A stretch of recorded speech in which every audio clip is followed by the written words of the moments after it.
लूका अध्याय 13 कुल पद 35। उस समय कुछ लोग आ पहुंचे और उससे उन गलीलियों की चर्चा करने लगे जिनका लहू पिलातुस ने उन्हीं के बलिदानों के साथ मिलाया था। यह सुन उसने उनसे उत्तर में यह कहा, क्या तुम समझते हो कि ये गलीली और सब गलीलियों से अधिक पापी थे कि उन पर ऐसी विपत्ति पड़ी?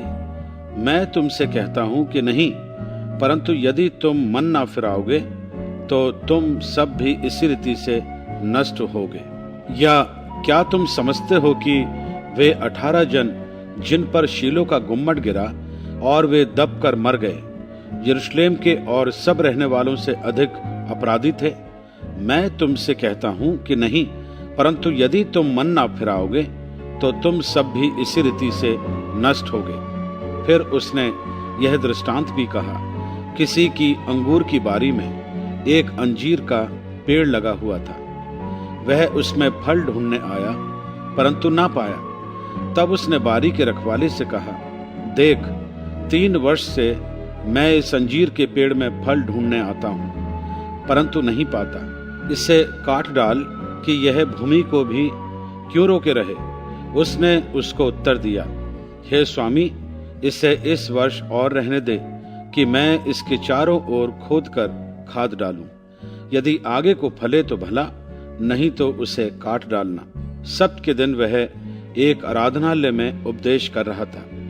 वहां एक स्त्री थी जिसे 18 वर्ष से एक दुर्बल करने वाली दुष्ट आत्मा लगी थी और वह कुबड़ी हो गई थी और किसी रीति से सीधी नहीं हो सकती थी। यीशु ने उसे देखकर बुलाया और कहा, हे नारी, तू अपनी दुर्बलता से छूट गई। तब उसने उस पर हाथ रखे और वह तुरंत सीधी हो गई और परमेश्वर की बड़ाई करने लगी। इसलिए कि यीशु ने सब्त के दिन उसे अच्छा किया था। आराधनालय का सरदार रिसियाकर लोगों से कहने लगा, 6 दिन हैं जिनमें काम करना चाहिए, अतः उन ही दिनों में आकर चंगे हो, परंतु सब्त के दिन में नहीं। यह सुनकर प्रभु ने उत्तर दिया, हे कपटियों, क्या सब्त के दिन तुम में से हर एक अपने बैल या गधे को थान से खोलकर पानी पिलाने नहीं ले जाता? तो क्या उचित न था कि यह स्त्री जो अब्राहम की बेटी है, जिसे शैतान ने 18 वर्ष से बांध रखा था, सब्त के दिन इस बंधन से छुड़ाई जाती? जब उसने ये बातें कही तो उसके सब विरोधी लज्जित हो गए और सारी भीड़ उन महिमा के कामों से जो वह करता था आनंदित हुई। फिर उसने कहा, परमेश्वर का राज्य किसके समान है और मैं उसकी उपमा किससे दूं? वह राई के एक दाने के समान है जिसे किसी मनुष्य ने लेकर अपनी बारी में बोया और वह बढ़कर पेड़ हो गया और आकाश के पक्षियों ने उसकी डालियों पर बसेरा किया। उसने फिर कहा, मैं परमेश्वर के राज्य की उपमा किससे दूं? वह खमीर के समान है जिसको किसी स्त्री ने लेकर 3 पसेरी आटे में मिलाया और होते होते सब आटा खमीर हो गया। वह नगर नगर और गांव गांव होकर उपदेश करता हुआ यरूशलेम की ओर जा रहा था। तो किसी ने उससे पूछा, हे प्रभु, क्या उद्धार पाने वाले थोड़े हैं?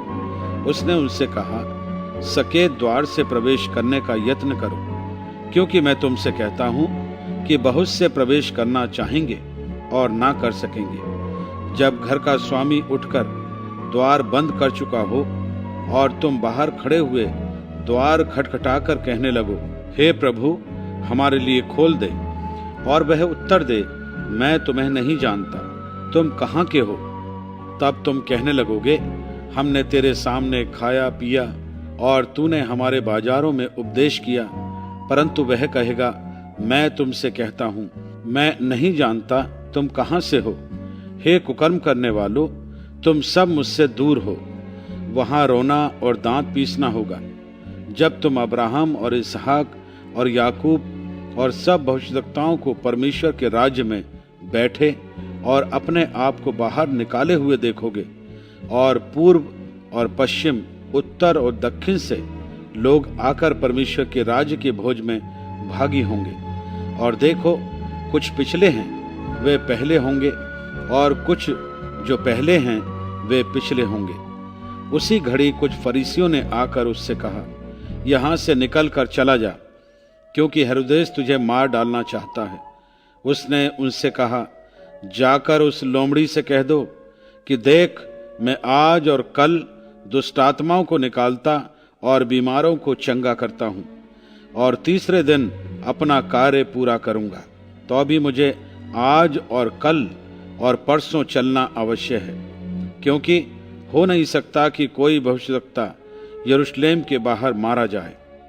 हे यरूशलेम, हे यरूशलेम, तू जो भविष्यवक्ताओं को मार डालता है और जो तेरे पास भेजे गए उन पर पथराव करता है, कितनी ही बार मैंने यह चाहा कि जैसे मुर्गी अपने बच्चों को अपने पंखों के नीचे इकट्ठा करती है, वैसे ही मैं भी तेरे बालकों को इकट्ठा करूं, पर तुमने यह ना चाहा।